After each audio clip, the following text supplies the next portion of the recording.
Isso aqui é a equação do segundo grau, onde o coeficiente A não pode ser zero, ou seja... Professor, por favor, você pode repetir? Claro, é simples.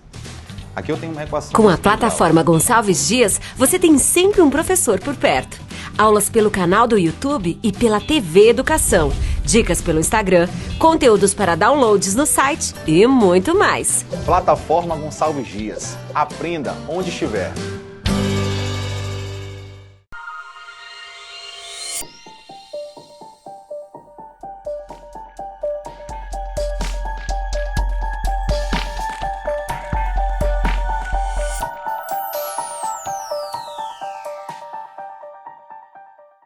Olá, novamente, sou a professora Casey Martins e este é o terceiro módulo do curso de Elaboração de Projetos Audiovisuais e Produção Executiva. Vamos falar sobre os elementos financeiros e estratégicos. Como sempre, caso tenha alguma dúvida ou comentário, estamos disponíveis no fórum ou por e-mail. Elementos financeiros e estratégicos. Os elementos financeiros. A estimativa de custos a partir da análise do roteiro. O orçamento em grandes itens. Desenvolvimento, produção, que inclui a pré-produção, produção e finalização. Despesas administrativas, tributos e taxas inerentes ao processo de produção da obra audiovisual. Comercialização, cuidado com esse item, tá? Atenção ao edital, porque você tem que ver se o edital que você está concorrendo, se esse é um item financiável. Gerenciamento e execução. O agenciamento. Nesse caso, também a gente precisa ter muita atenção, porque muitos editais não permitem o pagamento de agenciamento. Eles são apenas para projetos com captação de recursos incentivados por leis de incentivo. Coordenação e colocação. Apenas para projetos em que há captação de recursos pelo artigo 1º da Lei do Audiovisual. Atenção, os três últimos itens são completamente diferentes. O gerenciamento e execução dos projetos é a remuneração recebida por parte da empresa produtora pelos serviços de gestão da obra realizada. Seu valor máximo é de 10% do chamado total de produção, que é o valor somado dos 4 itens anteriores. Agenciamento. Trata-se da remuneração paga aos agentes responsáveis pelo serviço de captar recursos para os projetos aprovados pela Ancine para a captação por meio do mecanismo previsto no artigo 1º-A da Lei nº 8.685 de 93. O valor máximo é de 10% do valor previsto para a captação do referido mecanismo. Caso não haja previsão de captação de recursos via legislação, o valor deste item deve ser zero. Coordenação e colocação. A chamada coordenação e colocação pública de certificados de investimento audiovisual é, na prática, a taxa paga a uma corretora para operar os papéis do projeto na Bolsa de Valores, objetivando captações através do mecanismo previsto no artigo 1º da Lei 8.685 de 93. Caso haja previsão de utilização deste mecanismo, esse item é obrigatório, já que não é possível operar na Bolsa sem uma corretora. O valor máximo é de 10% do valor previsto para a captação do referido mecanismo.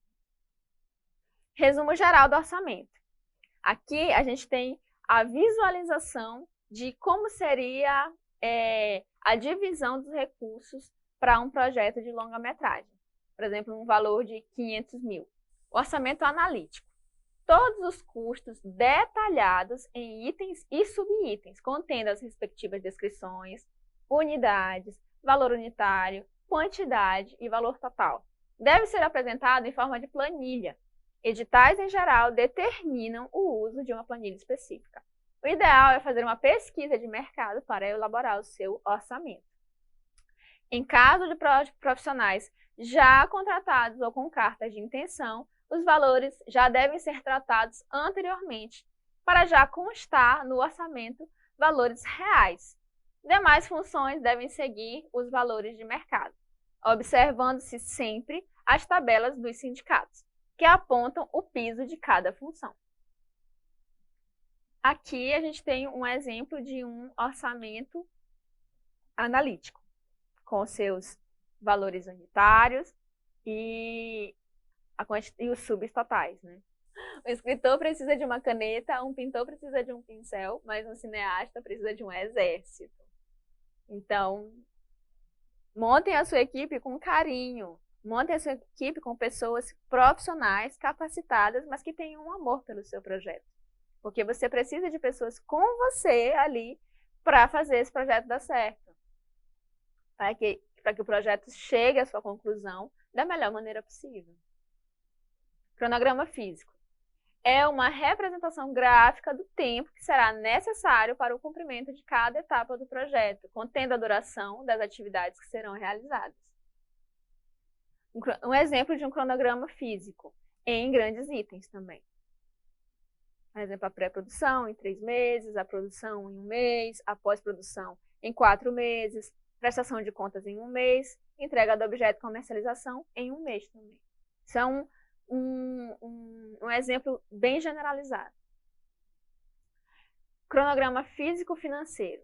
Deriva do cronograma físico e do orçamento analítico. Alinha o cronograma do projeto aos custos financeiros da obra, prevendo os desembolsos do início ao término de cada etapa. Esse é um exemplo de cronograma físico-financeiro. Aqui, em cada etapa, vai ser desembolsados pagamentos referentes a cada etapa. Por exemplo, se no meu cronograma eu coloquei que a produção do filme seria em junho, então os pagamentos referentes à produção, as despesas referentes à produção do projeto, elas precisam respeitar esse cronograma que eu previ. Se houver alteração nesse cronograma, eu preciso comunicar a Ancine. Eu não posso pagar, em junho, uma despesa de pós-produção, finalização do projeto, se eu previ no meu cronograma que eu estaria produzindo. Então, a não ser que esteja previsto no meu projeto que a pós-produção vai caminhar junto com a produção e ao mesmo tempo em que forem sendo gravadas, vão ser finalizadas. Isso é uma outra questão. Então, eu preciso comunicar a Ancine, dentro do meu projeto, do meu desenho de produção, como que vai se desenvolver e que vai serem executadas essas despesas. Então, aqui seria o cronograma físico-financeiro de execução do projeto. Um plano de financiamento é a composição das fontes de recursos que poderão, pois aqui é uma estimativa, financiar a obra audiovisual. Poderá indicar uma única fonte, muito comum em projetos financiados por editais, ou ser composto pelo somatório de várias fontes distintas. Por exemplo, aqui a grosso modo, seria um plano de financiamento. Se eu vou utilizar um artigo 1º da Lei 8.685/93, se eu vou utilizar o artigo 1º-A, ou se eu vou utilizar o artigo 3º, ou se eu vou usar recursos do Fundo Setorial do Audiovisual, ou se serão de leis estaduais de incentivo, ou leis municipais de incentivo, ou outras fontes, inclusive recursos próprios. Esse é um plano de financiamento que eu preciso identificar de onde está vindo o meu recurso. Observações importantes. Tudo deverá constar no plano de financiamento. Patrocínios não incentivados, contrapartidas e recursos próprios. A depender do edital, seu projeto poderá solicitar ao FSA o valor do orçamento financiável total, ou seja, ter aquela como uma única fonte de recursos do plano de financiamento. Isso é muito comum em projetos de baixo orçamento. Elementos estratégicos. Composição de receitas, que são as participações do RLP, plano de difusão e distribuição, previsão de receitas, currículo da produtora, currículo de equipe, currículo da distribuidora, em alguns casos. Composição de receitas. É a discriminação das participações sobre a receita líquida do produtor, RLP. Aqui, você precisa detalhar os percentuais destinados a cada participante das receitas. Se quem tem participações nas receitas do filme. Autor, produtor, coprodutor, distribuidor, etc. Indicando em qual segmento de mercado, território de distribuição e tempo. Aqui é um exemplo de como discriminar com uma composição de receitas. Mais ou menos uma tabela que você prevê, é uma previsão do que poderia acontecer com o seu projeto. Plano de difusão e distribuição. É o plano de comercialização e marketing da obra. Deverá apontar o modo de distribuição, a exploração dos diversos segmentos de mercado, os territórios e os prazos contratuais de cada segmento. Previsão de receitas. É a estimativa de valores do retorno financeiro da obra em cada segmento de mercado. Deve ser elaborada a partir do estudo de obras similares, especialmente através de dados do Observatório do Cinema Brasileiro. Olá! A professora Casey acabou de explicar para vocês os elementos financeiros e os elementos estratégicos. E nós vamos aproveitar para falar um pouquinho mais desses elementos estratégicos que são tão importantes para o projeto. Por exemplo, o plano de difusão e distribuição. Como que a gente vai fazer esse plano? Bem, nós temos explicado desde o módulo 1 que todas as informações que vocês irão buscar para trazer mais coerência para o projeto, elas vão ser colhidas aonde? Lá no site do IBGE, no OCA. O OCA, especialmente, ele possui informações ano a ano de todos os filmes que foram realizados no Brasil, com bilheteria, número de salas, etc. Então, vão ser essas informações que vocês vão ter que buscar para fazer o plano de vocês. Não tem como inventar a roda aqui. Então, você vai ter que primeiro conhecer o seu projeto. Qual é a sua obra? Sua obra é uma comédia? É um longa-metragem? Quem é o seu público-alvo?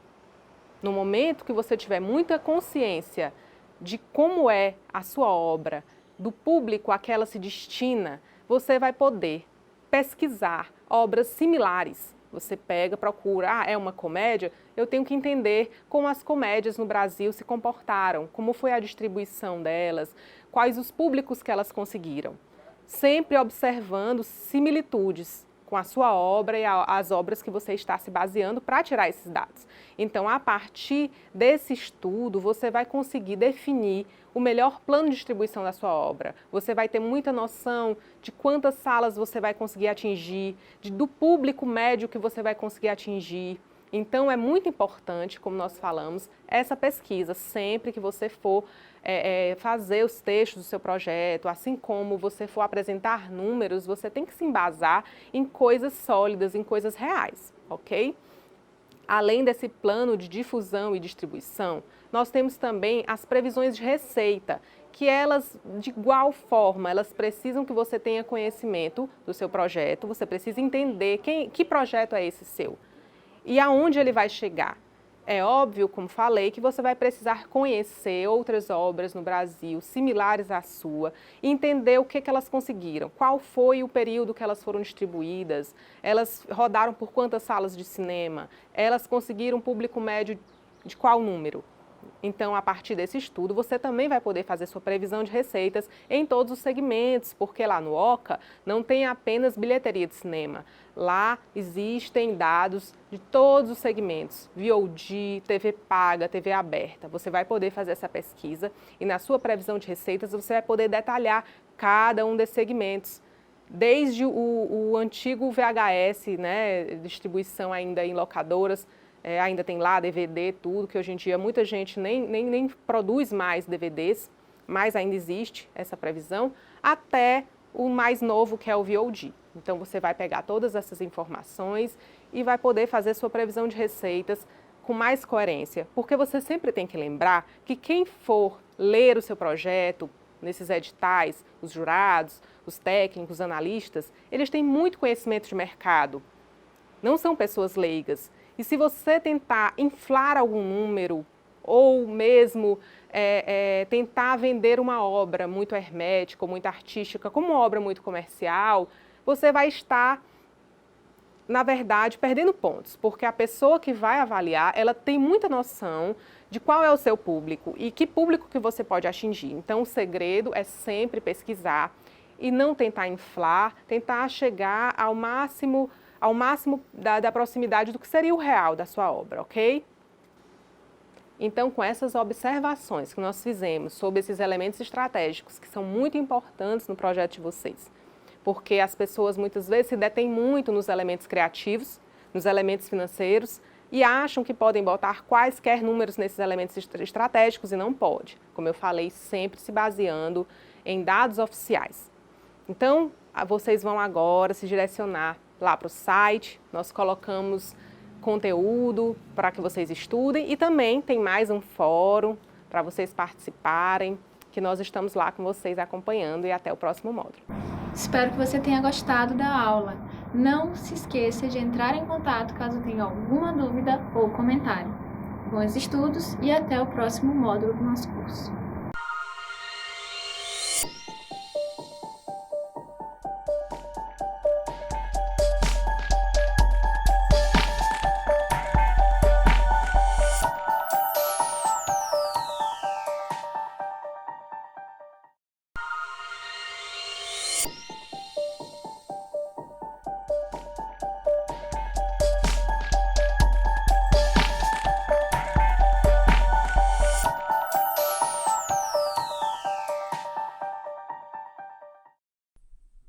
Olá novamente, sou a professora Casey Martins e este é o quarto módulo do curso de Elaboração de Projetos Audiovisuais e Produção Executiva. Vamos falar sobre fontes de financiamento e plano de distribuição. Como sempre, caso tenha alguma dúvida ou comentário, estamos disponíveis no fórum ou por e-mail. Plano de retorno institucional é a previsão de retorno de difusão de marca dos investidores da obra audiovisual. Nesse plano, você deverá indicar os meios de comunicação ou peças gráficas em que a marca do investidor será veiculada, apontando, se possível, o número e a frequência dessas inserções. Plano de retorno institucional. Aqui você vai pensar pré-estreias, exclusiva para o patrocinador, convites para a pré-estreia oficial, inserção do produto no filme ou na série, inserção de cartelas com a logo do patrocinador, visita do elenco e equipe à empresa, inserção da logo do patrocinador nos cartazes e outras peças gráficas, e etc. Tudo isso pode ser um plano de retorno institucional para os seus possíveis patrocinadores e patrocinadoras. E tudo isso precisa estar alinhado com as diretrizes do Regulamento Geral do Prodave, do Manual de Prestação de Contas da Ancine para casos de recursos financiados, para casos de projetos financiados com recursos do FSA, do Fundo Setorial do Audiovisual. Elementos de comercialização. Visão de comunicabilidade. Esse texto é uma soma de vários textos anteriores. Logline, mais a motivação, mais o público-alvo, descrevendo como pretende atingir esse público pretendido. Janelas de exibição, mais número potencial de espectadores, mais apresentar os patrocinadores e apoiadores. Lembrando que, para delinear o público-alvo e para se chegar a um número potencial de espectadores, será necessário acessar os dados do OCA e do IBGE. Não se pode inventar dados, você precisa fundamentar tudo que defende no seu projeto. O Observatório Brasileiro do Cinema e do Audiovisual, OCA, criado em dezembro de 2008, tem por objetivo a difusão de dados e informações qualificadas produzidas pela Agência Nacional do Cinema, Ancine. Dessa forma, sua atuação encontra-se em consonância com o objetivo estratégico da Ancine, de aprimorar a geração e disseminação de conhecimento do setor. O recolhimento de dados é resultado direto do trabalho de fomento, regulação e fiscalização da Ancine. As informações são fornecidas pelos próprios agentes de mercado com base nas respectivas obrigações legais consolidadas pelas diferentes áreas da agência e disponibilizadas à sociedade pelo OCA. O site está dividido em 9 seções principais, sendo a primeira delas o mercado audiovisual brasileiro, dedicada aos indicadores gerais relacionados à atividade audiovisual no Brasil nos últimos anos. Em seguida, a seção Diretório de Obras Brasileiras, onde é possível pesquisar informações sobre as obras audiovisuais nacionais registradas na Ancine. As seções Cinemas, Televisão, outras mídias e recursos públicos apresentam os dados referentes aos diferentes segmentos do audiovisual originados de fontes primárias e secundárias. O usuário dispõe de dados compilados na forma de planilhas e gráficos e ainda no formato de publicações com análise como informes e estudos. A página de publicações engloba os trabalhos elaborados a partir da análise sobre o mercado audiovisual, como estudos, informes, anuário estatístico, dentre outros. Já os painéis interativos permitem aos usuários filtrar e personalizar a informação de acordo com seus interesses. O Instituto Brasileiro de Geografia e Estatística, o IBGE, se constitui no principal provedor de dados e informações do país, que atende às necessidades dos mais diversos segmentos da sociedade civil, bem como dos órgãos das esferas governamentais federais, estadual e municipal. O IBGE oferece uma visão completa e atual do país através do desempenho de suas principais funções: produção e análise de informações estatísticas, coordenação e consolidação das informações estatísticas, produção e análise de informações geográficas, coordenação e consolidação das informações geográficas, estruturação e implementação de um sistema de informações ambientais, documentação e disseminação de informações, coordenação dos sistemas estatísticos e cartográficos nacionais. Elementos de comercialização. Folheto de comercialização. É uma peça gráfica de venda que irá apresentar de forma sucinta e sedutora o seu projeto para possíveis investidores, coprodutores, apoiadores, etc. Geralmente é uma folha de papel com frente e verso, com as informações básicas sobre o projeto e o contato dos produtores. Esse aqui é um exemplo de um folheto. No caso, o Nau de Urano, que é produzido pela Lumifilmes. Além de tudo que foi explanado nesses 4 módulos, o que é importante saber para propor projetos? Projetos de documentário não precisam trazer o roteiro, basta uma estrutura. Projetos de ficção precisam descrever os cenários e as locações. Projetos de animação precisam apresentar todo o universo, conceito de personagens, conceito de cenários, storyboard, concepção visual e arte conceitual. Para memorizar.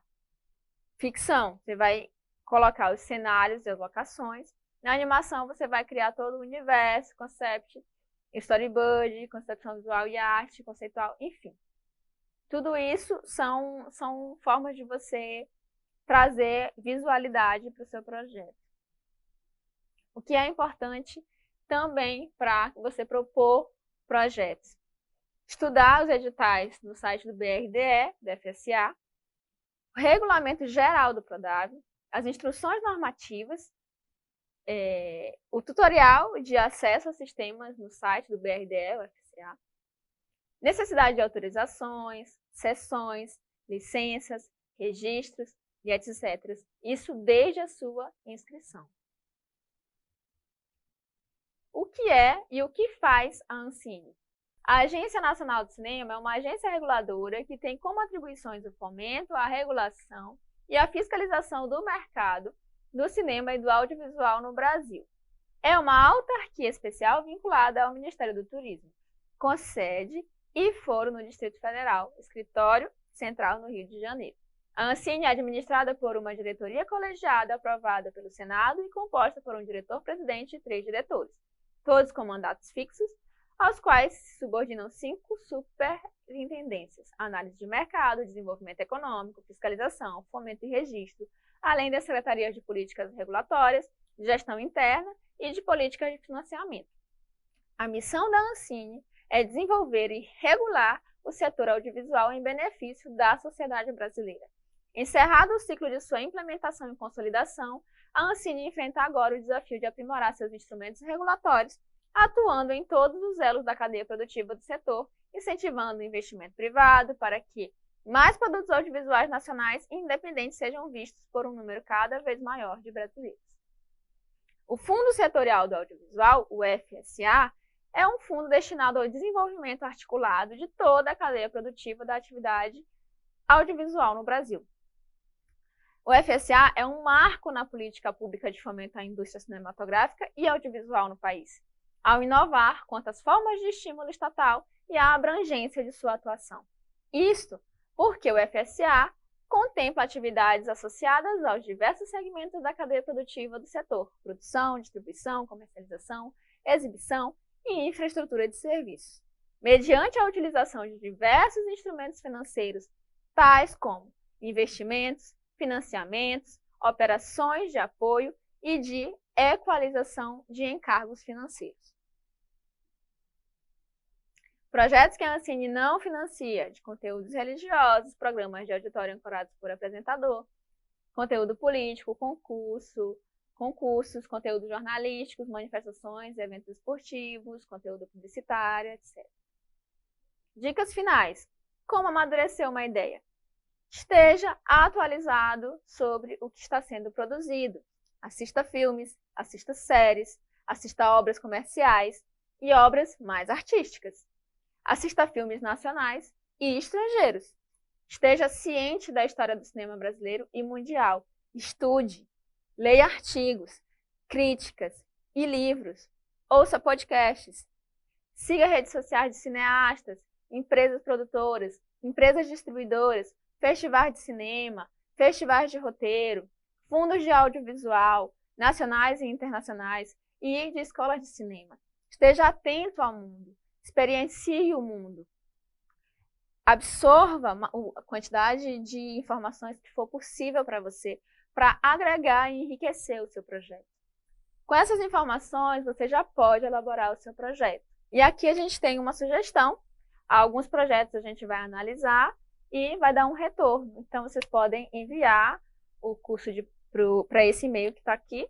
E aí a gente vai selecionar alguns para que a gente possa dar um retorno, um feedback. Bora praticar? Olá, nós estamos no módulo 4, o módulo final.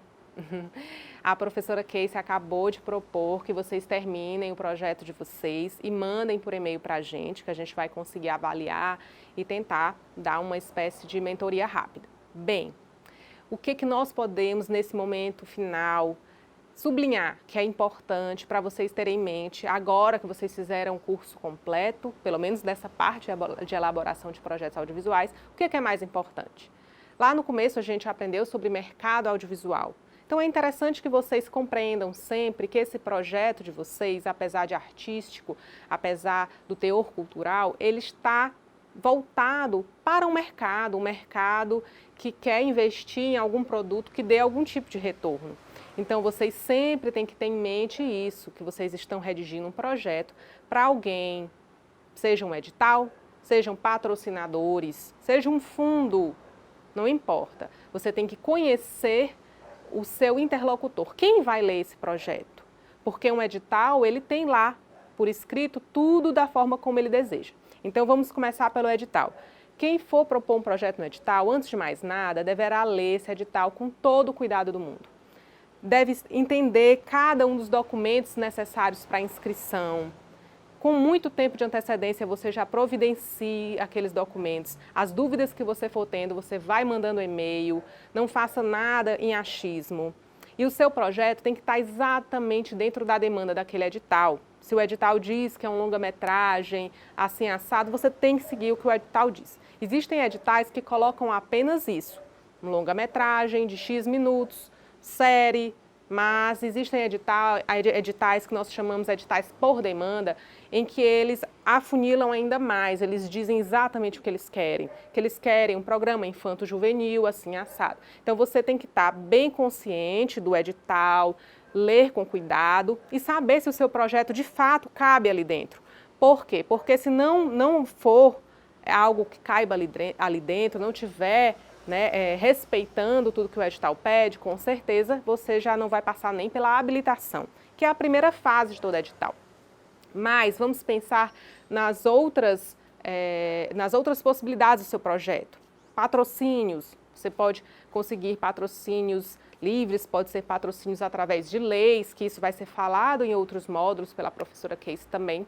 Então, você tem que ter noção de quem é aquele seu patrocinador. O que ele vai querer daquele projeto? Ele vai querer a imagem dele vinculada, ele vai querer divulgação, ele vai querer algumas ações para clientes, para funcionários. E você tem que pensar muito nisso quando você for oferecer esse seu projeto para os seus patrocinadores. Então, cada vez que você for apresentar seu projeto para um interlocutor diferente, ou um edital, ou um fundo, ou patrocinadores, você pode criar versões novas do seu projeto. Uma versão mais voltada para patrocinadores, como empresas, né? Ela mais comercial, mostrando o que aquela empresa vai ter se ela entrar no seu projeto. Você tem que fazer, né, inclusive, esse folder, esse documento para apresentar. Para os editais, você tem que ser bem específico, observar bastante o que está escrito. A lei do edital, ela está toda ali naquele edital. Então, não tem como você tentar burlar ou entrar de uma forma diferente. Se disser que a sua produtora tem que ter 2 anos de existência, tem que ter 2 anos de existência, isso é facilmente provado. Então, você tem que ler para não se frustrar. E quanto aos fundos, é bem interessante que vocês, a partir de agora, que já sabem fazer projetos, comecem a pesquisar. Nas redes sociais existem muitos sites e pessoas, empresas divulgando esses fundos. Enfim, é muito bom que vocês estejam bem atualizados para vocês poderem propor os projetos de vocês para muitos e muitos lugares. Até mesmo players. A gente chama de players justamente essas TVs, e eles têm também a busca por projetos, né? Como a gente falou, a Ancine, ela fomenta a produção através de TVs pagas, de TVs abertas. Então, eles também buscam projetos para produzir. Fiquem atentos e sempre, ao mandar um projeto para um edital, para um player, para um patrocinador, lembrem de fazer os registros. Você tem que registrar o seu roteiro na Biblioteca Nacional, por segurança da sua autoria. Então, nesse final, a gente deixa para vocês o incentivo de buscar propor o projeto de vocês em vários lugares. O projeto acaba encontrando o lugar certo para ele ser desenvolvido, né, que ele vai ser contratado. Tendo esse cuidado com a autoria, sempre fazendo o registro. Aqui no Maranhão, você pode fazer o registro ali na Biblioteca Benedito Leite. Mas hoje em dia você faz também pela internet, entrem no site da Biblioteca Nacional, se informem, tem uma taxa, e vocês vão poder fazer o registro, tanto do argumento como do roteiro. Então, essas são nossas observações mais importantes. A partir de todo o curso que nós tivemos, módulo 1, 2, 3 e 4, que é esse final, você pode fazer um projeto muito bom, um projeto muito profissional. Se você ficou com alguma dúvida, revise aquele módulo. Ficou alguma dúvida com elementos criativos, revise o módulo 2. Se for uma parte de elementos financeiros, revisa o módulo 3. Mas essa é a oportunidade que vocês têm de ter um feedback da gente, né? Essa mentoria. Então, eu espero que vocês aproveitem, espero que tenham aprendido tudo aí para fazer um bom projeto. Estamos à disposição para tirar as dúvidas e estamos aguardando também esses projetos para a gente seguir adiante. A partir de agora, vamos entrar nos módulos de produção executiva propriamente dita. Então, boa sorte para vocês e estamos aguardando aí os projetos. Espero que você tenha gostado da aula. Não esqueça de entrar em contato caso tenha alguma dúvida ou comentário. Bons estudos e até o próximo módulo do nosso curso.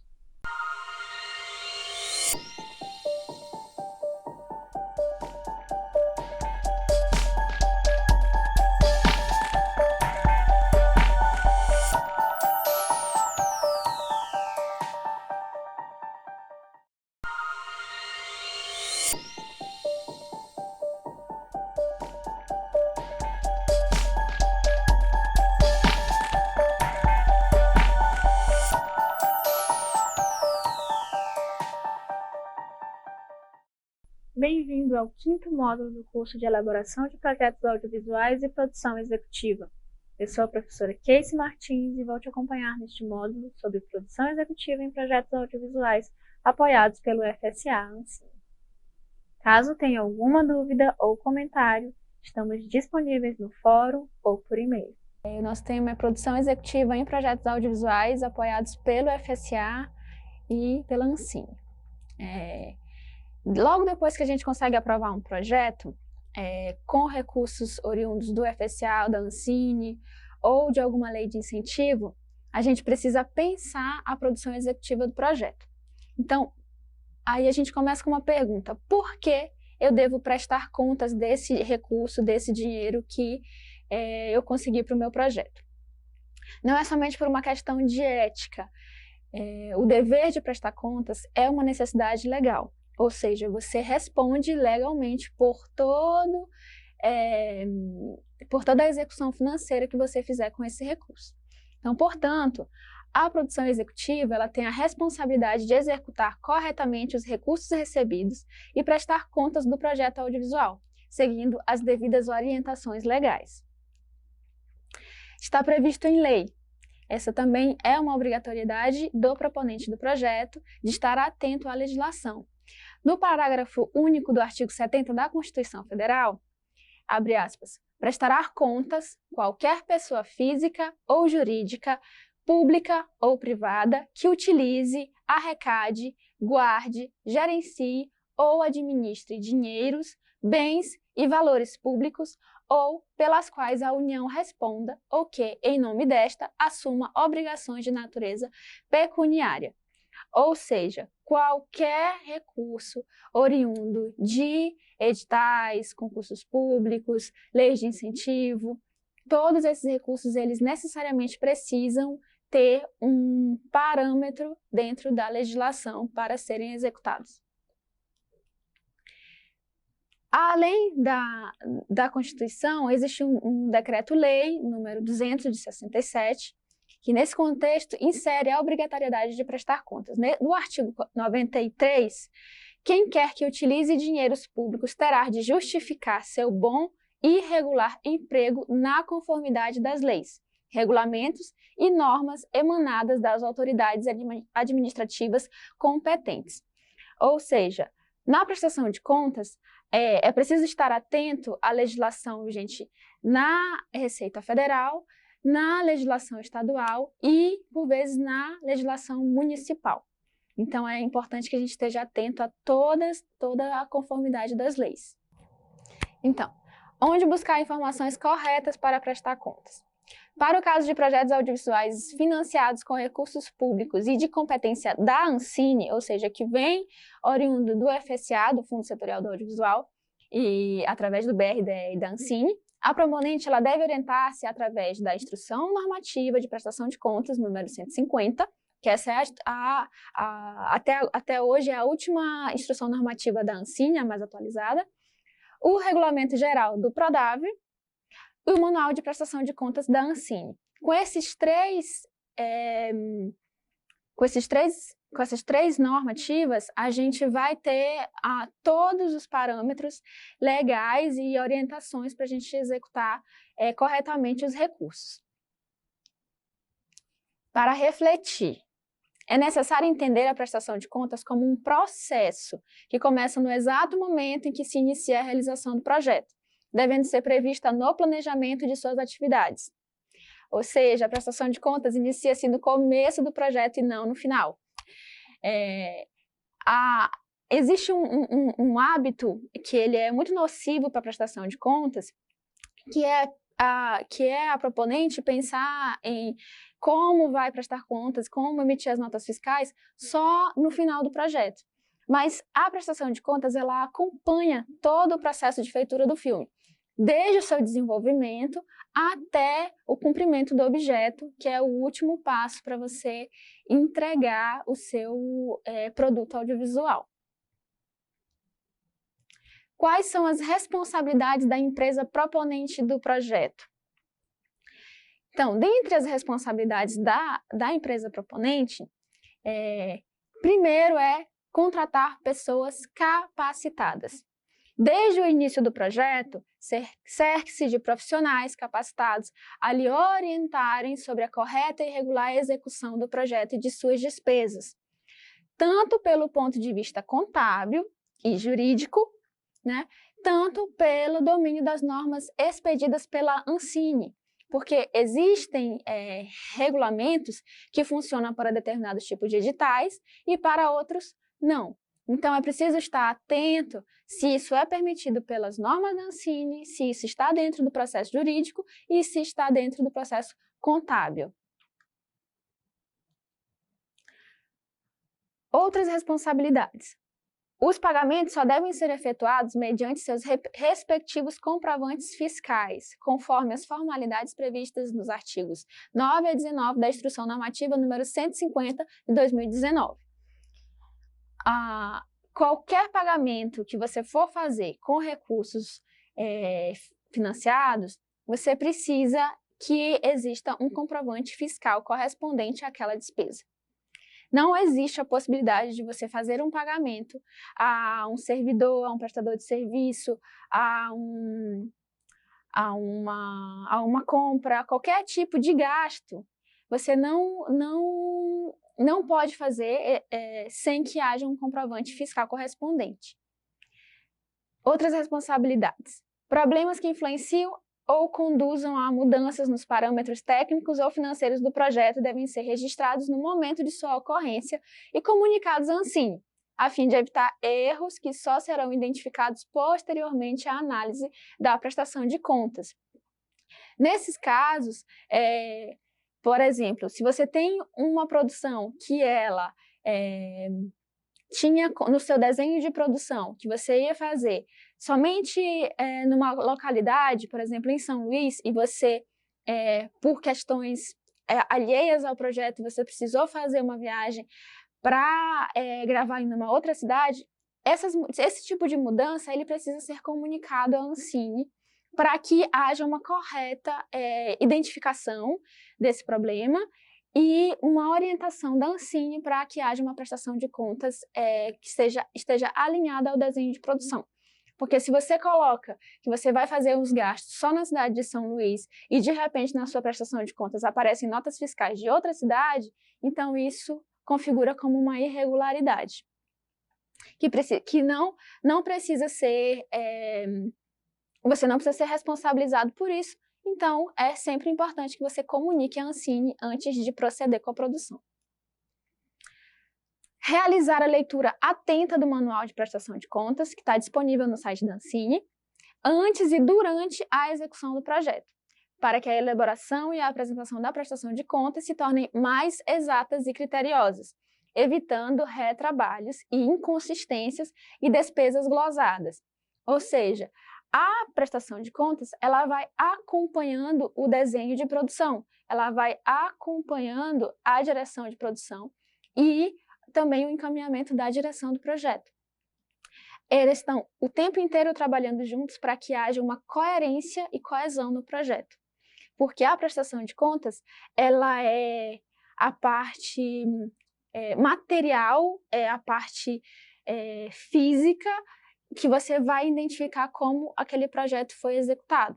Então, pelo desenho da produção executiva, é que a gente entende como que esse projeto ele foi executado. Guarde adequadamente todos os documentos fiscais do projeto, incluindo comunicações trocadas com a Ancine, sobre quaisquer alterações técnicas ou financeiras na execução do projeto. Isso é muito importante. Tenha uma correta forma de guardar os documentos, porque, por exemplo, o cupom fiscal, ele é feito de um material que ele, com o tempo, ele acaba apagando.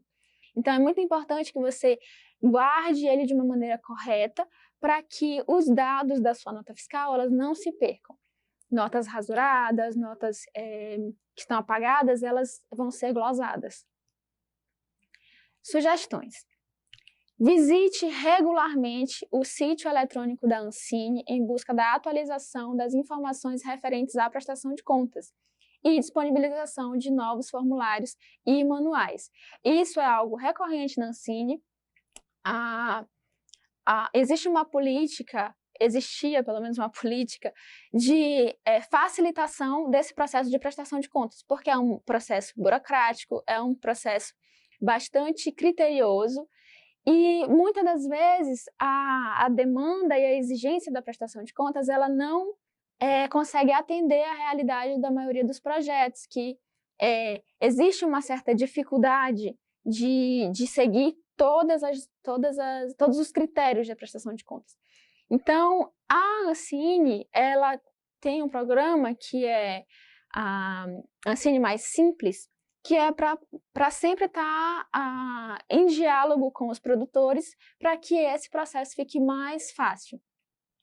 Então, em caso de dúvidas, entre em contato direto com a Ancine, se possível, antes de prosseguir com a produção. Como diria a avó Neném, o seguro morreu de velho. Tipos de formulários, que são os tipos de formulários que a gente vai entregar na nossa prestação de contas. Primeiro é o demonstrativo do extrato da conta corrente. Então, a partir do momento que o dinheiro ele cai na sua conta, então você já começa a ter uma movimentação dentro dessa conta e conforme esse dinheiro for saindo, você precisa começar a registrar. Então, esta planilha ela possibilita o registro dos créditos e débitos das contas correntes utilizadas pelo projeto, em conformidade com os lançamentos dos extratos bancários correspondentes. A segunda planilha é o demonstrativo orçamentário e financeiro. Nesta planilha, você tem a possibilidade de comparar, né, os valores do orçamento aprovado pela Ancine e os valores efetivamente captados pelo projeto em cada fonte de recurso. Permite também a comparação entre o orçamento analítico aprovado junto à Ancine e o orçamento efetivamente executado pelo projeto.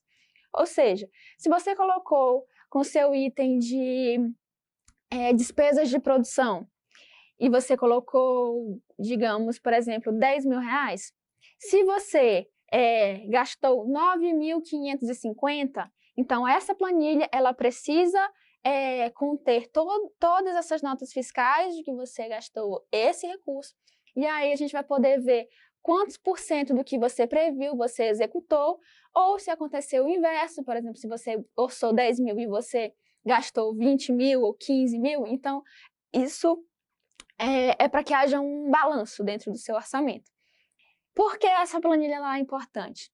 Porque dentro do seu orçamento que você previu, você não pode exceder mais de 20% do seu orçamento, relocando recursos sem comunicar a Ancine. Até 20% desse orçamento total, você consegue relocar sem precisar comunicar a Ancine. Mas quando passa de 20%, então a gente precisa ter um controle. Portanto, essa planilha você precisa estar controlando ela para você passar todas as porcentagens de cada item que você orçou. E ainda continuando com os tipos de formulário, a gente tem a relação de pagamentos. Esta planilha demonstra o detalhamento de todas as despesas realizadas durante a execução do projeto, em conciliação com o demonstrativo do extrato da respectiva conta corrente, por cada fonte de recurso, e é utilizada para a confecção do demonstrativo orçamentário e financeiro. Essa relação de pagamentos, ali você vai identificar quem foi pago pelo quê. Então, ali a gente vai identificar se foi pago uma pessoa física, se foi pago uma pessoa jurídica, a gente vai identificar o CNPJ, para que seja conferido se esse CNPJ, se essa empresa é uma pessoa idônea. O que é uma pessoa idônea? É se o CNAE, as atividades que essa empresa tem listado no seu cartão de CNPJ, se ele corresponde à atividade que está sendo paga. Por exemplo, uma empresa de supermercado, ela não pode ser paga por um serviço de direção de produção, a não ser que ela tenha dentro dos KNAIs, das atividades que ela desenvolve, que tenha um KNAI correspondente a esse serviço.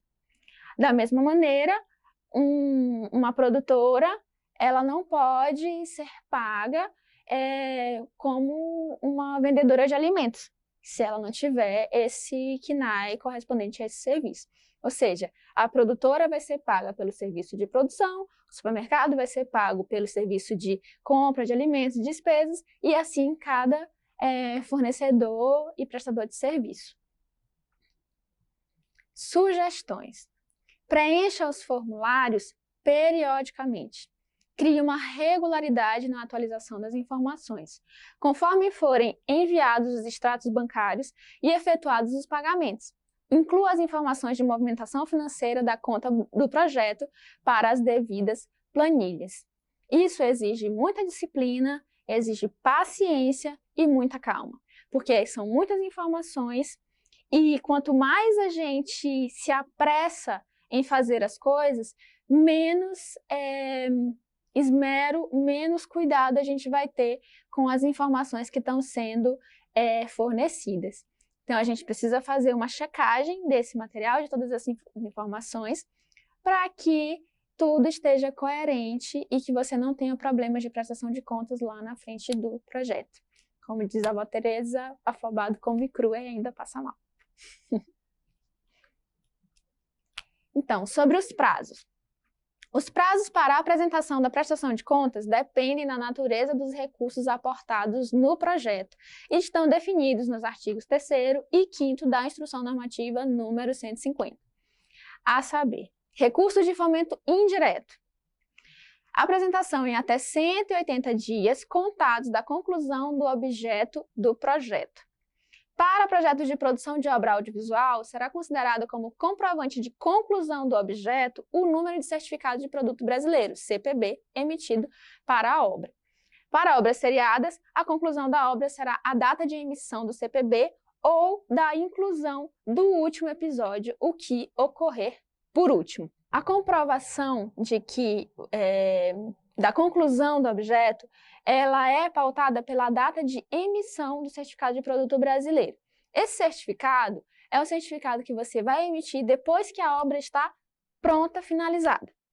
Então, essa obra finalizada, você vai enviar para a Ancine, ele vai emitir um certificado de que essa obra ela é um produto independente, qualificado como obra brasileira.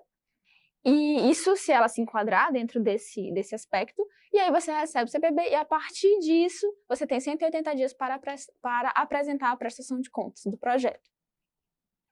No caso de obras seriadas, a gente pode emitir o certificado de produto brasileiro a partir do primeiro episódio, e aí a gente já pode contar, ou se for uma obra que ela tem uma periodicidade, se ela tem segundas temporadas, então, dependendo da natureza do projeto, existem algumas outras formas de você negociar esses prazos. Esses prazos, existe um tipo de prazo para cada tipo de obra. Então, você pode emitir o CPB com o primeiro episódio ou com o último que ocorrer, com o último episódio, o que acontecer e ocorrer por último. Recurso de fomento direto em geral, inclusive em FSA, Fundo Setorial do Audiovisual. A apresentação da prestação de contas no prazo determinado nos termos dos regramentos válidos para o projeto, termo de concessão ou contrato de investimento. Lembre-se, para o FSA, o início da contagem do prazo para a prestação de contas ocorre após a emissão do CPB, Certificado de Produto Brasileiro. Então, se a sua prestação de contas, se a entrega do produto final do projeto já está com os prazos no limite, então é importante que vocês estejam atentos para a emissão do CPB e já começar a iniciar os processos de emissão do certificado, porque ele tem um tempo para ser emitido. Então, é importante que esteja atento com uns 2 meses, 3 meses antes do seu prazo final, para que você consiga ter o certificado a tempo e consiga, assim, ter prazo hábil para entregar a prestação de contas no tempo correto. Espero que você tenha gostado da aula. Não esqueça de entrar em contato caso tenha alguma dúvida ou comentário. Bons estudos e até o próximo módulo do nosso curso.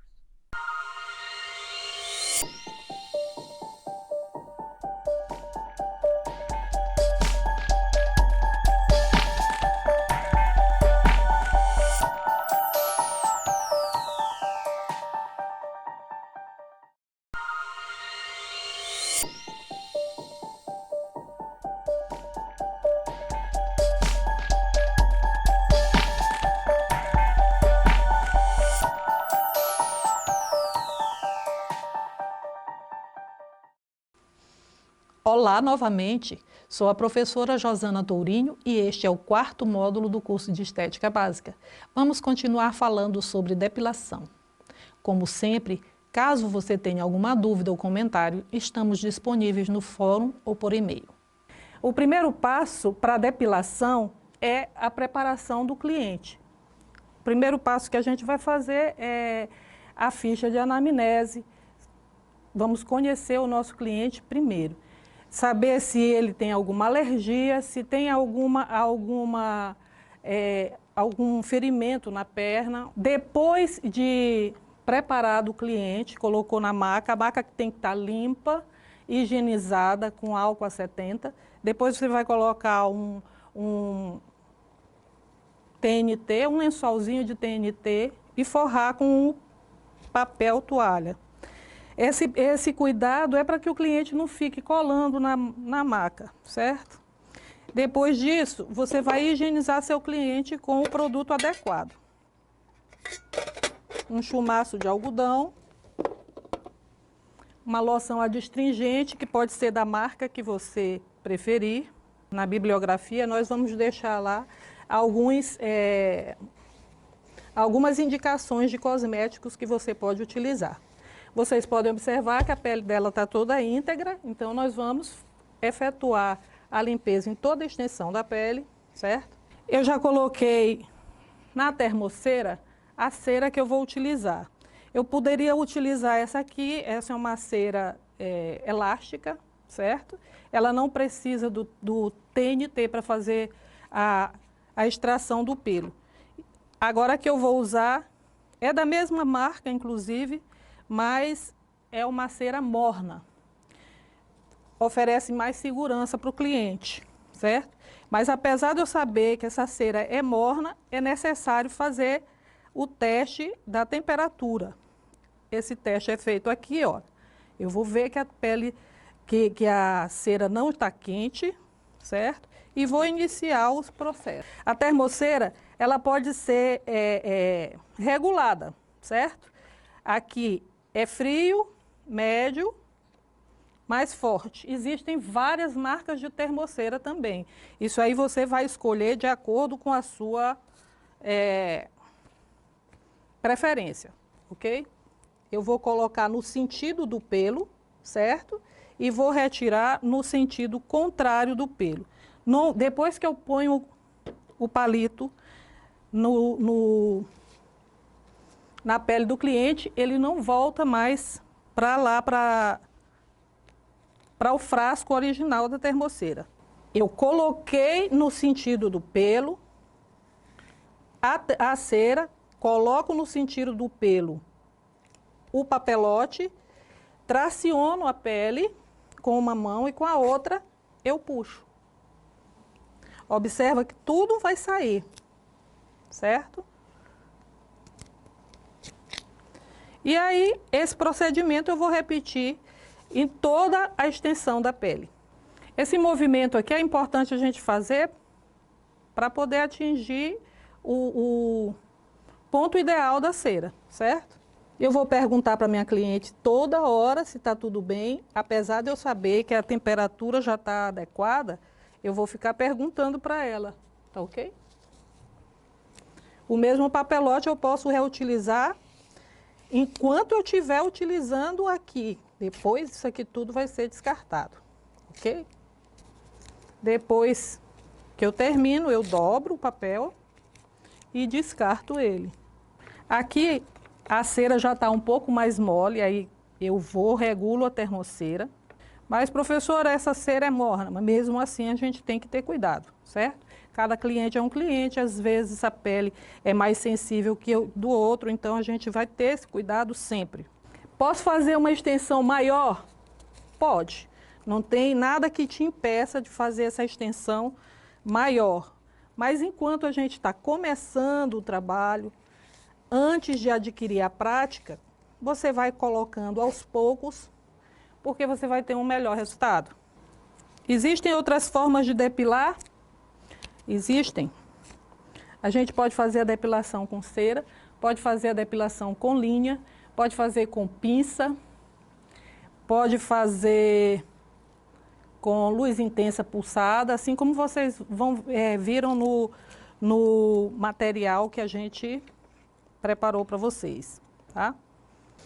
Quando chega nessa região, a gente vira a perna da cliente de forma que a gente consiga visualizar melhor. Algumas pessoas, depois de uma depilação, uma semana depois da depilação, dizem assim, poxa, começou a nascer pelo numa região e em outras não. Por quê? Porque, como nós vimos na teoria, a gente aprendeu que o pelo ele tem fases diferentes de crescimento. Em toda a extensão do corpo da gente vai ter pelo nascendo, pelo em fase de repouso e vai ter pelo em fase de queda.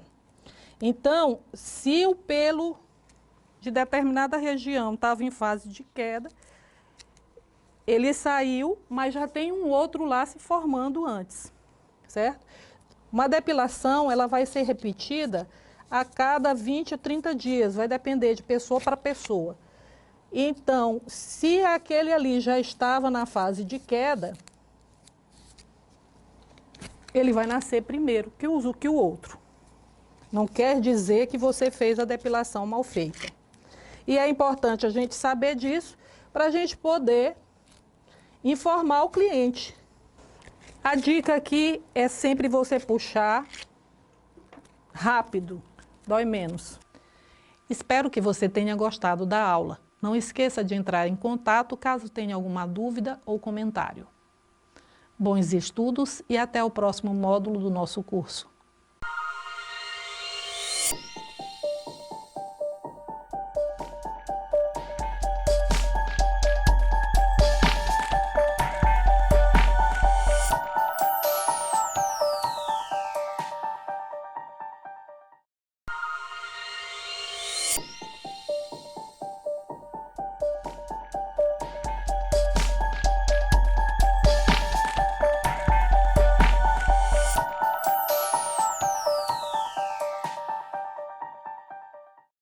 Olá novamente, sou a professora Josana Tourinho e este é o 5º módulo do curso de Estética Básica.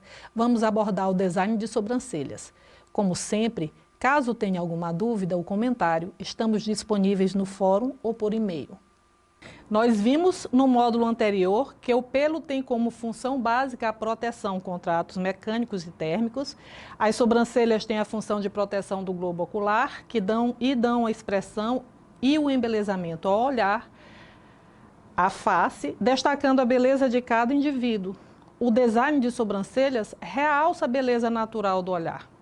A propósito, a palavra designer se refere ao profissional que exerce a função. Já a palavra design se refere ao trabalho que o profissional realiza. É necessário o conhecimento das técnicas de visagismo para trabalhar com sobrancelhas. Mas para você pode perguntar, o que é visagismo? É a arte de embelezar valorizando as características pessoais, de acordo com as suas características físicas e os princípios da linguagem visual, utilizando a maquiagem, o corte, a coloração, o penteado do cabelo e outros recursos estéticos, levando em conta o estilo e respeitando a personalidade de cada pessoa. Esse conhecimento envolve desde o formato do rosto, o tipo de pele, até o temperamento e a personalidade de cada cliente. Por esse motivo, é importante no primeiro momento um investimento de tempo para conhecer o cliente. A hora da nossa ficha de anamnese. Ela é específica para este trabalho. Nela, aqui eu tenho 2 exemplos. Nela, além de conhecer o cliente, você poderá analisar as medidas originais das sobrancelhas e registrar o resultado final. Reservei um material especial para você. Acesse o link no documento número 16 e amplie seus conhecimentos vendo também um vídeo de Camila March. Embora o design de sobrancelhas obedeça a um padrão de medidas, há que se respeitar a preferência de cada cliente. É função do profissional utilizar diferentes técnicas para valorizar um importante elemento quando se fala em estilo, construção de looks de homens e mulheres, acreditando sempre que todo tipo de sobrancelha tem solução. Afinal, quem é que vai ainda querer desfilar por aí com uma sobrancelha desta? Em cada época, as sobrancelhas apresentam características diferentes, pois as mulheres moldam a região acima dos olhos de acordo com as tendências de moda de cada década. Nos tempos renascentistas, era comum a raspagem das sobrancelhas. Perceba nessas fotos a evolução das sobrancelhas no decorrer das décadas. Qual é o seu estilo?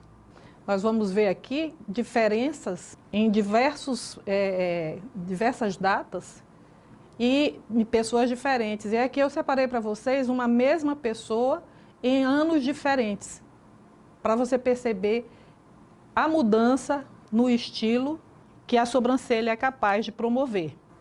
A lista de materiais que você precisa para iniciar o negócio de design de sobrancelhas é bem pequena, mas ela te trará uma excelente lucratividade. Tesoura, pinças, lápis preto ou branco, pente, paquímetro com trava, linha de poliéster, rena de boa qualidade nas cores variadas, pincel chanfrado, pincel para sombra, régua anatômica, lápis de sobrancelha, lápis marrom, lápis branco, lápis preto. Aqui você vai perceber a marcação com paquímetro. Aqui você já vê a marcação com linha. A retirada dos pelos você poderá fazer com a linha, com a pinça, com a cera, mas só depois de fazer a marcação. Antes de marcar, você deve higienizar a área com algodão ou um lenço umedecido, em uma loção adequada para essa região, para a retirada de impurezas e oleosidade. Esse passo é fundamental para que não haja contaminação e para que a rena fixe bem na pele. Treine incansavelmente as diversas técnicas de marcação, pois você precisará de cada uma delas.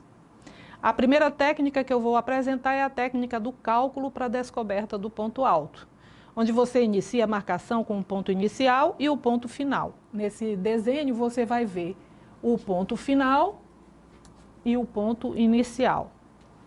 Nós vamos trabalhar com três valores principais, certo?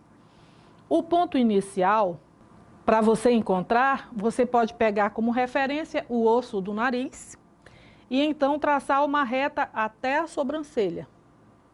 Para o ponto final, uma outra reta que inicia no centro do lábio superior ao ponto conhecido como arco do cupido, passando pelo canto externo do olho aberto e indo até a altura da sobrancelha. Em seguida, com o paquímetro, você descobre o tamanho da sobrancelha e aí vai fazer o cálculo. Depois que você pega esses dois pontos, você vem com o paquímetro e calcula o tamanho da sobrancelha. Então, o exemplo do cálculo. O ponto alto é igual. Quanto que deu o total da sobrancelha? Deu 5 centímetros, é uma média, né? Pode dar 5, pode dar 4,8, pode dar... Isso você vai ver o que deu. Deu 5, você vai dividir por 3 e depois vai multiplicar esse valor que você encontrou por 2. O ponto alto, então, é igual a 1,66 vezes 2. Ponto alto encontra em 3,22. A sobrancelha no final, ela sempre tem que estar acima do ponto inicial ou no máximo na mesma linha. Senão você vai ficar com um olhar triste. Outra coisa que é importante a gente ver, e nesse desenho é bom de apresentar, é justamente o tamanho do início da sobrancelha para poder encontrar o tamanho, a largura do ponto alto, ok? Que nunca pode ser igual. Esse ponto no início da sobrancelha, ele tem que ficar assim, nesse sentido, chanfrado para dentro, certo? Evite fazer o início quadrado e nunca faça o início voltado para fora. Para ter um bom resultado, tem que estar atento à proporção do corpo da sobrancelha, a altura do início da sobrancelha e deve ser sempre maior que o do meio da sobrancelha. O meio não pode ser igual ou maior que o início. Ele tem que ser sempre menor. Vamos exercitar um pouco para fixar. Essa aqui é a régua anatômica. A técnica com a régua anatômica ela é bem simples. Após posicionada na testa, um pouco acima da sobrancelha, possibilita a visualização para a marcação do ponto alto. Já para a largura do início e do fim, você terá que usar o paquímetro. Ou também a linha. A forma de encontrar o início e o fim é sempre igual. O paquímetro pode ser usado para fazer toda a marcação. Você terá que encontrar o ponto médio, o centro da testa e com o paquímetro encontre a medida entre os olhos e divida por 2. Após encontrar o ponto médio, a partir dele você encontrará o ponto alto. Já o final da sobrancelha você encontra a partir do arco do cupido. Outra forma de marcar a sobrancelha é com linha.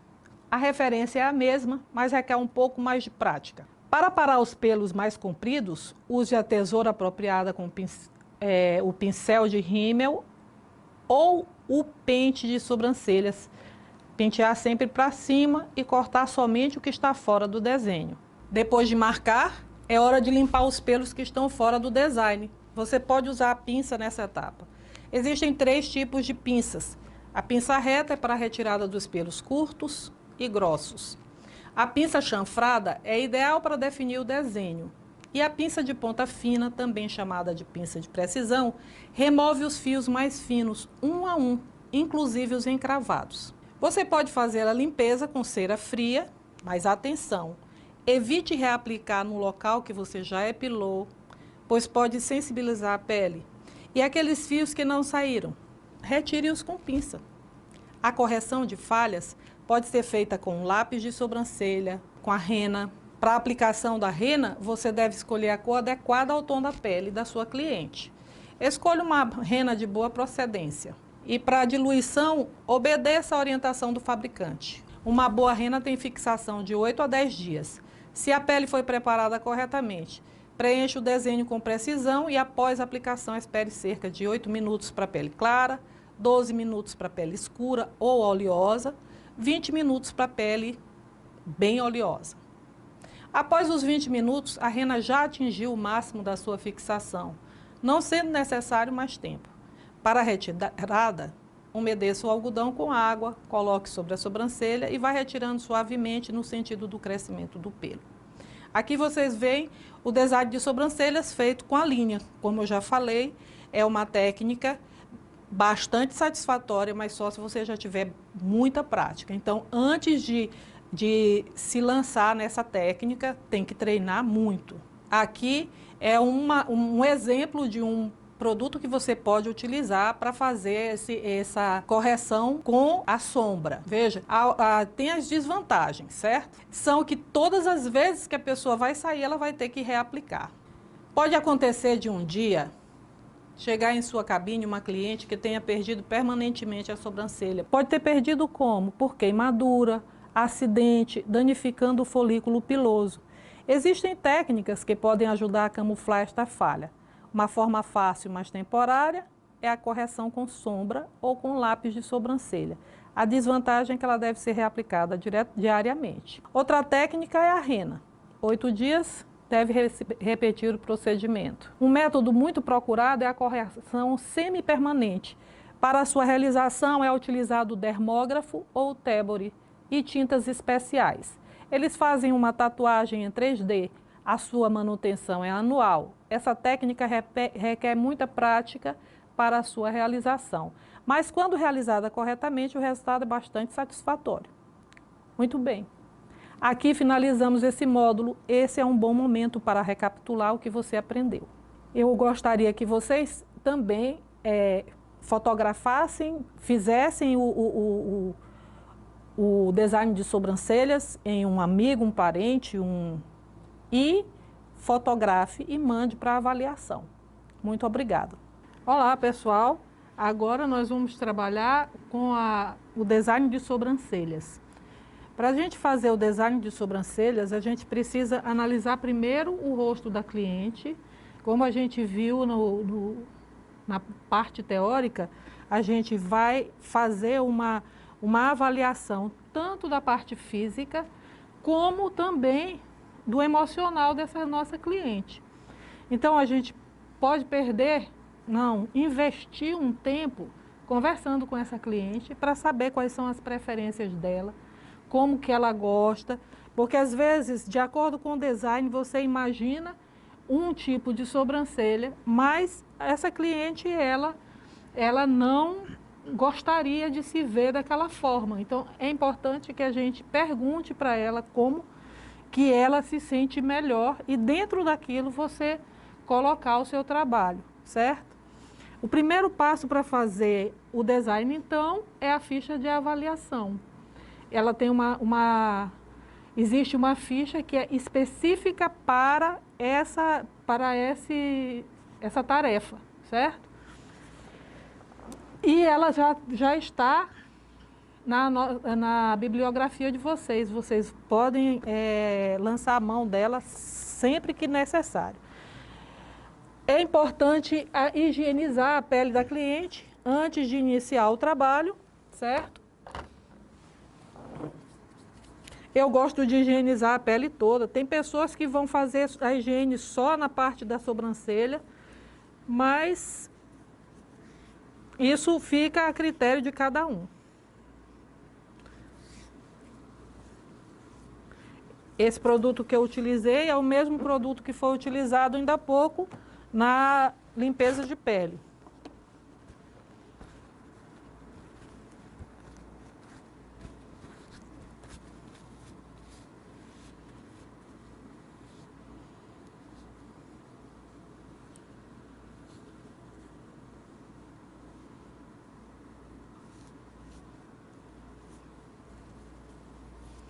Como vocês viram lá na teoria, existem diversas formas de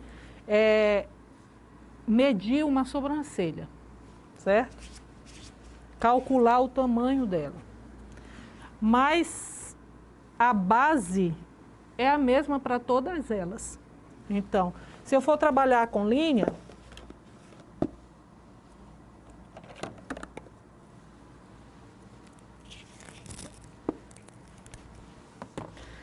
eu vou levar como base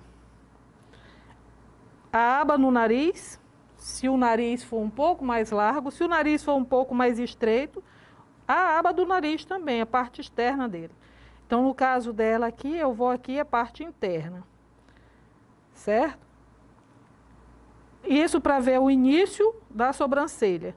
E para ver o final da sobrancelha, a partir do arco do cupido, a aba do nariz, canto do olho. Aí eu peço para ela abrir o olho, porque eu tenho que pegar o cantinho e aqui, ó, o final da sobrancelha, certo? Então, tendo essas duas medidas, eu sou capaz de calcular o ponto alto dessa sobrancelha. Como?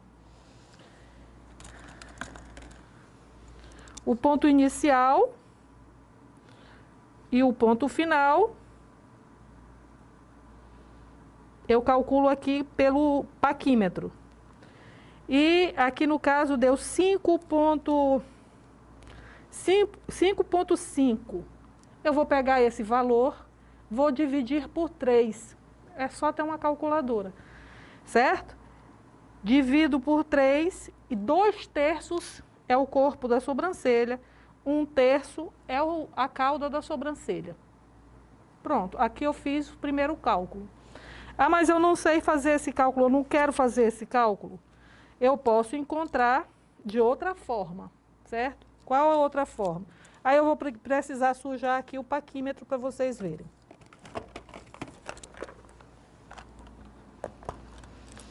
Eu vou pegar um lápis.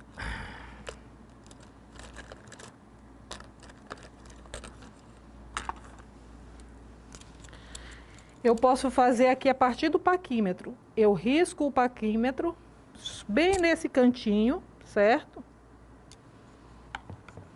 E aqui eu vou abrir, se eu pegar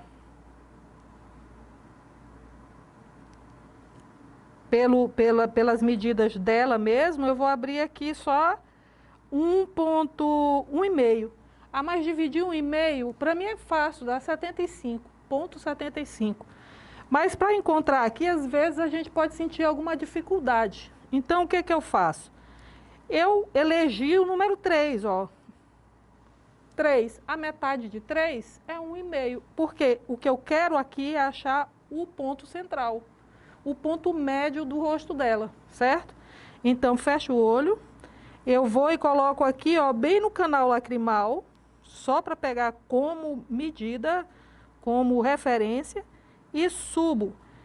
E o risco ficou aqui, certo? E agora eu vou tirar 1,5.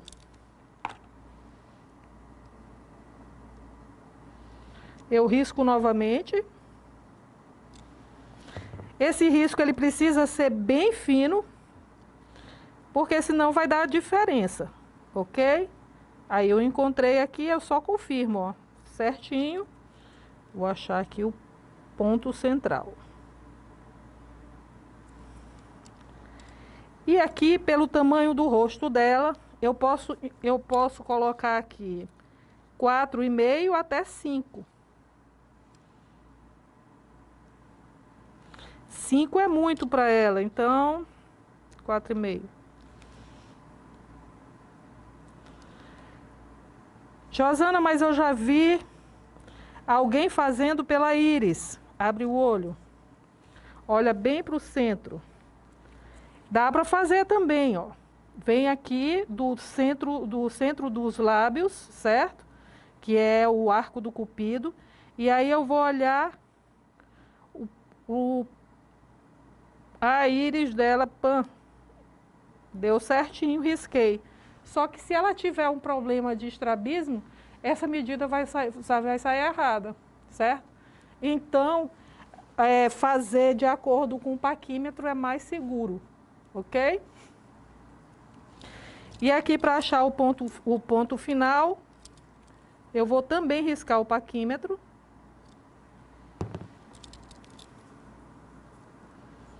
Coloquei do lado errado.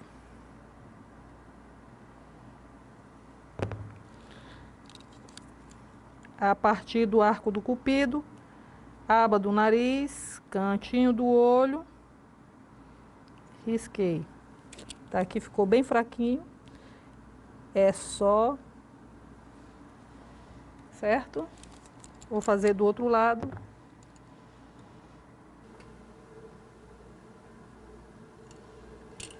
Ok. Aí agora vamos ver se está certo. Sim. Importante a gente ver aqui o seguinte. Aqui, como eu peguei como referência o canal lacrimal dela e o rosto dela é grande, ela tem um rosto bem grande. Então, se eu colocar aqui o início da sobrancelha bem aqui, eu vou acabar afastando mais esse olhar. Então, o que a gente precisa fazer? A gente precisa pegar como medida aqui o osso do nariz, certo? Então, aqui foi só para a gente achar o ponto médio. Porque, na verdade, o início da sobrancelha dela vai ser este aqui, ó. Eu vou riscar aqui pintar a linha para poder fazer esse risco. Ok. Ok? Esse é o ponto de início. Então, daqui para cá.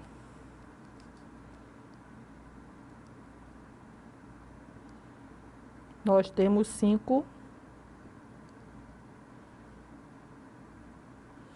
centímetros. Então, a gente fez o cálculo, aí 5 dividido por 3 dá 1,66, deu uma dízima periódica, multiplicado por 2 deu 3,6, certo? E aí eu coloquei aqui, vem a partir do início da sobrancelha, encontrei aqui o ponto alto, certo? Aqui tem que bater 1,6. Bora ver se bateu. 1,5. 1,6. Certinho, ó. Tá? É porque a posição é que não ajuda, né? Mas é certinho a medida, ok? Se a gente pegar aqui, vai dar essa medida que saiu transversal ali. Então, a altura, ela tem que ser proporcional ao início da sobrancelha.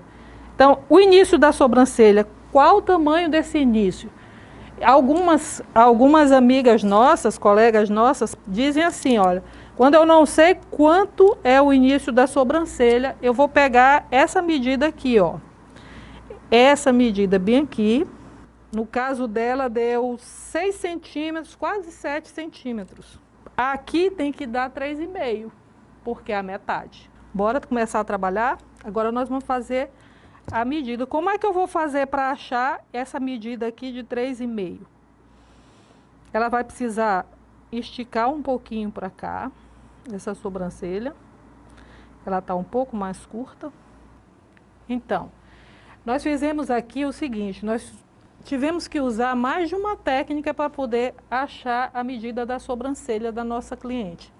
Por quê? Porque ela tem um pouco de falhas, certo? Então, o que a gente precisou fazer?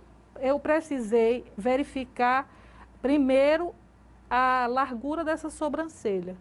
Como que eu fiz isso? Eu vim com o paquímetro e tirei essa medida aqui, e essa medida deu 6, quase 7. E aí eu verifiquei que a sobrancelha dela tá com essa medida, ok? Certinha a medida.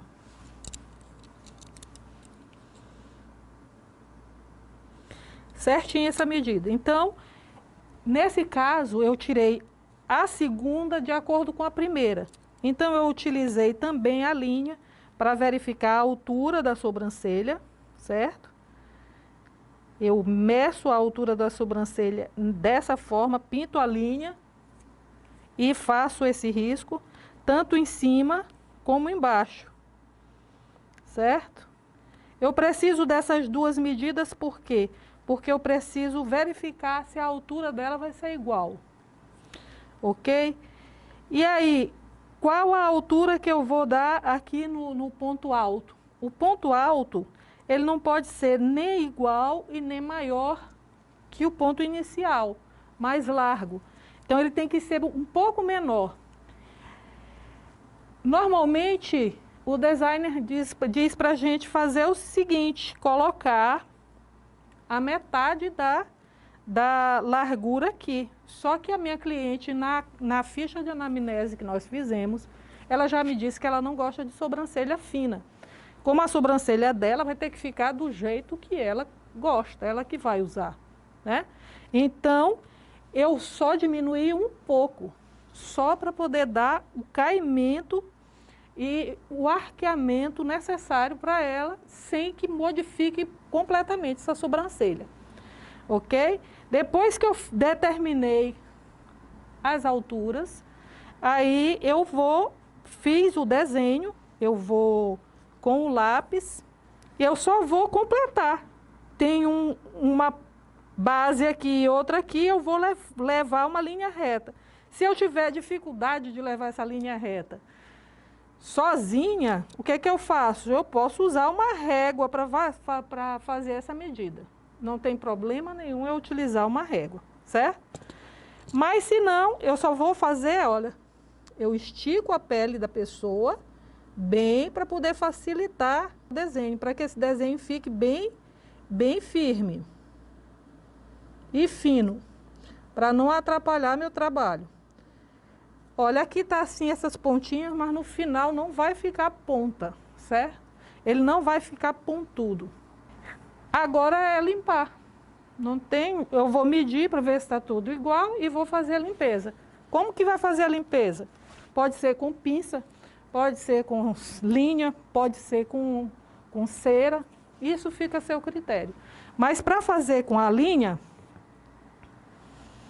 eu vou precisar ter muita prática, certo? Não posso chegar e ir fazendo com uma linha assim de qualquer jeito. Então, a linha é pelo menos umas 3 semanas de treino, muito treino mesmo. Eu peguei uns 40 centímetros de linha, dobrei ao meio, dei um nó.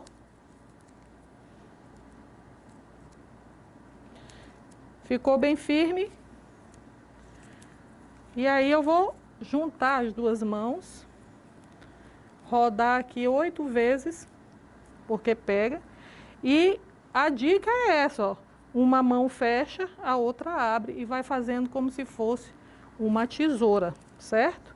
Então, a minha cliente autorizou a cera e eu vou mandar brasa. Antes disso, essa aqui é uma outra régua que eu posso utilizar para ver se tudo que eu fiz está certo. Ou eu posso marcar a partir daqui, olha. Encaixou. Eu já peguei aqui o ponto médio, dá para ver aqui o ponto médio. E eu vejo certinho 7,2. Tem que ficar bem esticadinha, 7,2. Certinho o design. É uma forma de eu confirmar se o meu desenho está bem feito ou não, certo? Essa reguinha aqui eu gosto muito dela por isso. Para fazer a depilação com cera, a gente vai utilizar um palito, ponta fina. A cera tem que ser fria, não pode ser cera quente, porque se for uma cera quente, eu posso manchar a pele da minha cliente. Então, sempre trabalhar com cera fria para evitar mancha na pele da cliente. E eu vou esticar a pele. Depois que eu coloco, eu vou espalhar um pouco para baixo. Eu vou sempre ter cuidado de não ultrapassar a marca que eu fiz. Já deixei aqui no ponto, traciono, puxei, pronto, tá feito. O que demora nesse trabalho, na verdade, é o desenho. Agora nós vamos aplicar a rena.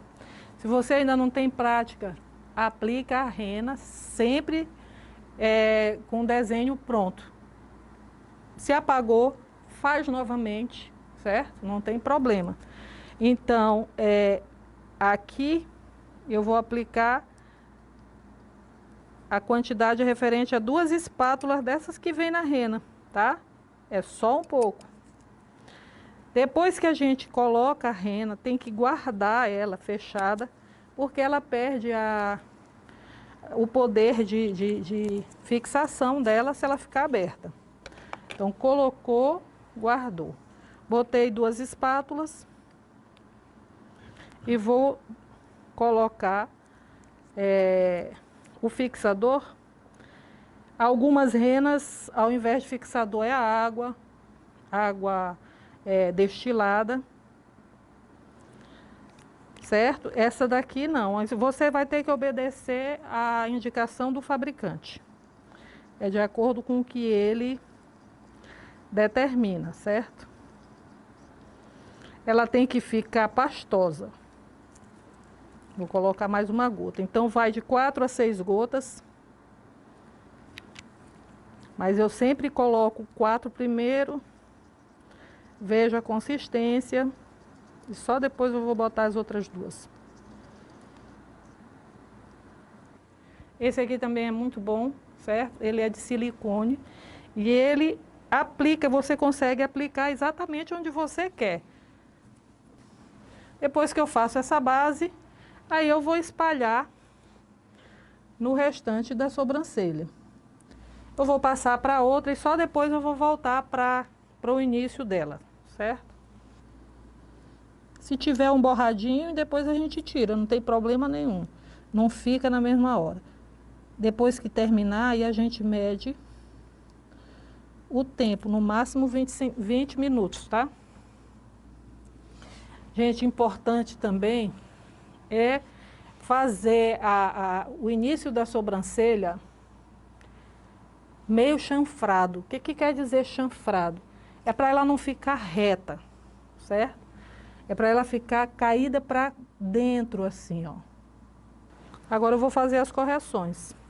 E aos poucos a gente vai aumentando a sobrancelha, onde tá muito pequena, a gente vai aumentar ela, mas aos poucos. Cada dia, cada mês a gente aumenta um pouquinho. Não tirando onde não é para ser tirado, né? Pronto, agora a gente só tem que conferir os 20 minutos e a cliente vai aguardar.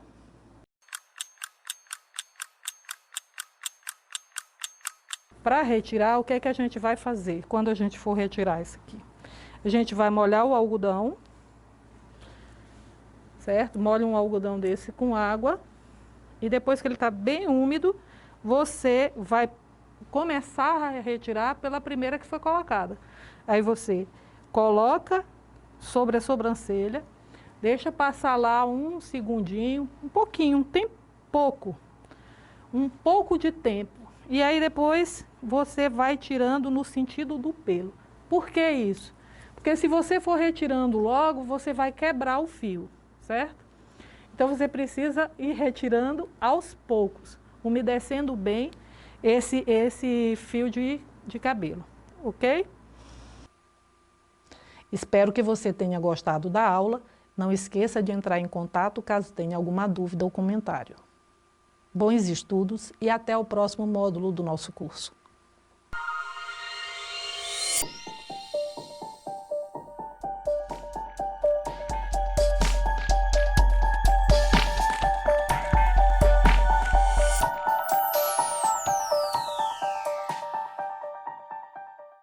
Isso aqui é a equação do segundo grau, onde o coeficiente A não pode ser zero, ou seja... Professor, por favor, você pode repetir? Claro, é simples.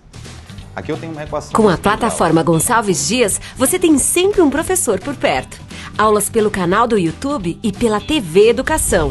Dicas pelo Instagram, conteúdos para downloads no site e muito mais. Plataforma Gonçalves Dias. Aprenda onde estiver.